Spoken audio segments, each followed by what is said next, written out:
La trahison. De toutes les souffrances qu'un être humain puisse vivre, la trahison est sans doute celle qui laisse les cicatrices les plus profondes. Il y a la désillusion totale, la perte de confiance, la fin d'une relation, le deuil des rêves et des projets que nous avions, l'impact négatif sur l'estime de soi, les remises en question, la peine et la colère en alternance. Comment faire à nouveau confiance à soi-même et aux autres après une trahison?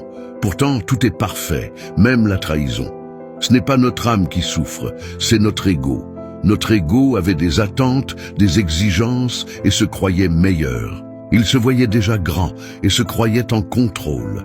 C'est celui-là même qui veut aujourd'hui que nous nous refermions, que nous ne fassions plus confiance aux autres et que nous durcissions notre regard et notre cœur pour ne plus souffrir. Notre ego se complaît dans le rôle de victime, dans la déception du passé et la peur de l'avenir.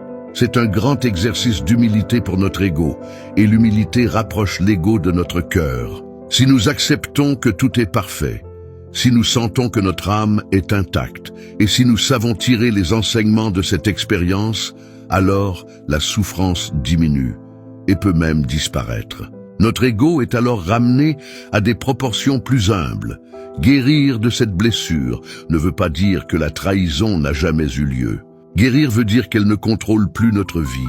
Avoir confiance que tout arrive pour notre plus grand bien nous permet de voir les déceptions et les trahisons d'un autre cil. Il vaut mieux revenir à un état d'amour plutôt que de rester dans un état de souffrance. Nous sommes plus près du bonheur en choisissant d'aimer qu'en gardant de la rancune.